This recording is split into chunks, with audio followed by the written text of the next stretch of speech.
Giriya's summer sale. Buy any AC and get free 2 nights, 3 days holiday package. விசிகாவில் ஆளூர் ஷானவாசுக்கு seat கொடுக்காதது பல்வேறு தரப்பிலும் விமர்சனங்களை கேள்விகளை எழுப்பியிருந்தது. இந்நிலையில் விடுதலை சிறுத்தைகள் கட்சித் தலைவர் திருமாவளவன் அது குறித்து வீடியோ வெளியிட்டு விளக்கம் அளித்திருக்கிறார். தேர்தலில் ஆளூர் ஷானவாசுக்கு ஏன் சீட் கொடுக்கவில்லை என்பதற்கான விளக்கத்தை அவர் அளித்திருக்கிறார். கடைசி நேரத்தில் அவசர கதியில்தான் எங்களுக்கு இடங்கள் ஒதுக்கப்பட்டன என்று பேசியிருக்கிறார். விசிகாவுக்கு நாகை தொகுதி ஒதுக்கப்பட்டிருந்தால் அதனை ஷானவாசுக்கு கொடுத்திருப்போம் என்றும் அவர் பேசியிருக்கிறார். தற்போது ஆளூர் ஷானவாஸ் நம்மோடு தொலைபேசி வாயிலாக இணைந்திருக்கிறார். சார் வணக்கம். வணக்கம். தலைவர் திருமாவளவன் ஒரு வீடியோ வெளியிட்டு பதில் அளித்திருக்கிறார். அவர் அது செய்ய வேண்டும் என்ற அவசியம் இல்லை, ஆனாலும் விளக்கம் அளித்திருக்கிறார். குறிப்பிட்டு உங்களை தான் குறிப்பிட்டு பேசியிருக்கிறார். நீங்களே நாகையில மீண்டும் போட்டியிட விரும்பல, பல்லாவரம் கேட்டிருந்தீங்க, ராயபுரம் கேட்டிருந்தீங்க.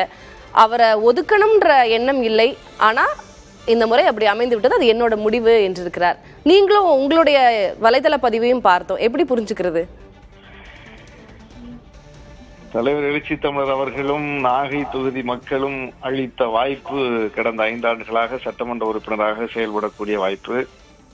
அதில் குறிப்பாக மாண்புமிகு முதலமைச்சர் தளபதி அவர்கள் காட்டிய அன்பையும் நான் அதில் குறிப்பிட்டாக வேண்டும். எல்லாம் சேர்ந்து ஒரு மிக சிறந்த சட்டமன்ற உறுப்பினர் என்கிற பெயரை பெறுவதற்கு துணை புரிந்தது. குறிப்பாக சட்டமன்றத்திற்கு 100 விழுக்காடு வருகை புரிந்தவன் என்கிற ஒரு பெயரை பெற்றேன். நாகையில் வேட்பாளராக நான் அறிவிக்கப்பட்ட போது இருந்த கள நிலைமை வேறு.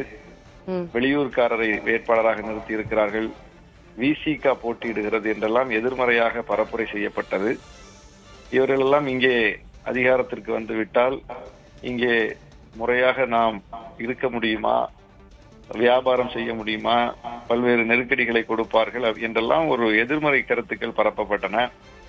ஆனால் நாகையிலிருந்து 5 ஆண்டுகள் பணியாற்றி நான் விடைபெறும் போது தொகுதி மக்களும் சரி, அங்கே இருக்கிற வர்த்தக நிறுவனங்களும் சரி, அங்கே இருக்கக்கூடிய பல்வேறு தரப்பட்ட மக்களும் சரி, எல்லோரும் தங்களுடைய வேதனையை வெளிப்படுத்தினார்கள். மிக சிறப்பாக பணியாற்றினீர்கள், எந்தவித அடாவடியும் இல்லை, வம்புதும்புக்கும் போகவில்லை, கண்ணியமாக உங்கள் பதவி காலத்தை கடத்தினீர்கள். குறிப்பாக நாகையில் பல்வேறு புதிய திட்டங்கள் வருவதற்கு காரணமாக அமைந்தீர்கள்.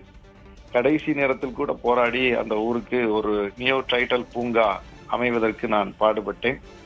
அந்த தொகுதியில் எதெல்லாம் இல்லையோ அதையெல்லாம் கொண்டு வருவதற்கு போராடி வெற்றி பெற்றேன். இப்படி என்னுடைய சட்டம் அந்த அடிப்படையில மீண்டும் நாகை தொகுதியில நீங்களே போட்டியிட்டு இருக்கலாமே, ஆனால் உங்களுக்கு அதில் போட்டியிட விருப்பமில்லை என்பதாக தலைவர் தெரிவித்திருந்தாரே, அது ஏன்? நீங்க பல்லாவரத்தையோ ராயபுரத்தையோ கேட்க வேண்டியது அவசியம்? தலைநகர் சென்னையில் போட்டியிட வேண்டும் என்று விரும்பினேன், அது உண்மை. தலைநகர் சென்னையில் பணியாற்றும் போது இன்னும் கூடுதலாக நாம் கவனம் செலுத்த முடியும்.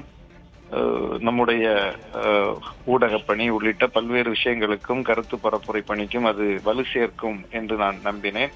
அதற்கேற்ற வகையில் தொகுதியை கேட்டு பெற வேண்டும் என்று தலைவரிடம் நான் வலியுறுத்தினேன், அது உண்மை. ஆனால் என்ன நடந்தது என்று எனக்கு தெரியவில்லை. வாய்ப்பு இந்த முறை வழங்கப்படவில்லை. ஆனாலும் நம்முடைய பணி என்பது சட்டமன்ற உறுப்பினர் என்கிற அளவில் நிற்கிற பணி அல்ல. என்னுடைய திரு ஷானவாஸ், தலைவர் திருமாவளவன் பேசும்போது குறிப்பிடுகிறார், அது நான் எடுத்த முடிவு, பன்ருட்டி கிடைச்சிருக்கு, அதுக்கு அப்துல் ரஹ்மான் தான் வேட்பாளராக களம் இருக்கிறேன், அது என்னுடைய முடிவு தான் அப்படின்னு சொல்லியிருக்கிறாரு. அவரு ஒரு வெளிப்படையாக ஒரு பொதுச்சபையில் பேசும்போது அவர் தன்மையாக அதனை குறிப்பிட்டிருக்கிறார். ஆனால் நீங்க நிர்வாக குழு கூட்டங்கள்ல கட்சி சார்பான நடவடிக்கைகளை உங்களுடைய பங்களிப்பு அதிகமாக இல்லை அப்படின்ற ஒரு அதிருப்தி உங்க மேல இருக்கிறதா ஒரு புகார் இருக்குதே. அது தலைவர்ல சொல்லணும், தலைவர் அப்படி சொல்லலையே. இல்ல பொதுச்சபையில அத வெளிப்படையாக சொல்ல முடியாது இல்லையா? நான் உள்ளுக்குள்ள இந்த மாதிரி விமர்சனங்கள் வருது, நான் அரசியல் நோக்கர்கள் பார்த்த பார்வை வச்சுதான் கேட்கிறேன். உயர்நிலை குழு கூட்டம் நடந்த போது உயர்நிலை குழு கூட்டத்துல நானும் பங்கேற்றேன். 4 சட்டமன்ற உறுப்பினர்களின் செயல்பாடுகளையும் வரவேற்று பாராட்டி எல்லோரும் கரவொலி எழுப்பி வாழ்த்தினார்கள். யாரும் எங்களுடைய பணிகள் குறித்து எந்த விதமான எதிர்மறையான கருத்தையும் உயர்நிலை குழுவில் வைக்கவில்லை. கட்சி நடத்திய அனைத்து போராட்டங்களிலும் நான் பங்கேற்றிருக்கிறேன், கட்சி நடத்திய அனைத்து கூட்டங்களிலும் நான் பங்கேற்றிருக்கிறேன், தமிழ்நாடு முழுவதும் பயணித்திருக்கிறேன், தமிழ்நாடு முழுவதும் கட்சி கூட்டங்களில் பங்கேற்கக்கூடியவன் நான் தான். ஊடகத்தில் அதிகம் வரக்கூடிய வெளிச்சம் எனக்கு இருக்கிறது என்பதனால் என்னைத்தான் தோழர்கள் கூட்டங்களில் பேசுவதற்கு அதிகம் அழைக்கிறார்கள். சட்டமன்ற உறுப்பினர் பணியையும் பார்த்துக்கொண்டு, வக்பு வாரிய உறுப்பினர் பணியையும் பார்த்துக்கொண்டு, சட்டமன்ற பேரவை பொது கணக்கு குழு உறுப்பினர் பணியையும் பார்த்துக்கொண்டு, கட்சி கூட்டங்களுக்கும் சென்று, ஆர்ப்பாட்டம் போராட்டங்களுக்கும் சென்று, பட்டியலின மக்களுக்கு எதிரான வன்முறைகள் வேங்கை வயலில் நடந்த போது அங்கேயும் களத்திற்கு சென்றேன். வடகாடு வன்முறை நடந்த போது அங்கேயும் நேரடியாக களத்திற்கு சென்றேன். ஆணவ கொலைகள் நடைபெறும் போது அதை எதிர்த்து களத்தில் நின்றிருக்கிறேன். இப்படி பட்டியலின மக்களுக்கு எதிரான வன்முறைகள் வந்தாலும் சரி, எந்த ஒரு தரப்பு பாதிக்கப்பட்டாலும் சரி, களத்திற்கு செல்வது என்பதுதான் என்னுடைய பொது வாழ்க்கையை எனக்கு அடுத்த கட்டத்துக்கு நகர்த்தியது. வெறுமனே ஒரு ஊடகத்தில் கருத்து சொல்பவனாக இருந்தால் எத்தனையோ பேர் கருத்து சொல்லிக் கொண்டிருக்கிறார்கள். எல்லோருக்கும் இந்த இடம் வாய்ப்பதில்லை. வெறுமனே எழுதி கொண்டிருந்தால் எல்லோரும் எழுதி கொண்டிருக்கிறார்கள். அவர்களுக்கெல்லாம் இந்த இடம் வாய்ப்பதில்லை. அப்போ எழுத்தையும் தாண்டி, கருத்து பரப்புரையும் தாண்டி களத்தில் செயல்படுபவன், தேர்தல் களத்தில் வாய்ப்பு கொடுத்தால் அந்த வலிமையை நிரூபிப்பவர் என்பதனால் தான் எனக்கு அடுத்தடுத்த கட்டத்திற்கு வாய்ப்பு வந்தது. முதலில் குன்னம் தொகுதியில் 2016 போட்டியிடக்கூடிய வாய்ப்பை தந்தார் தலைவர்.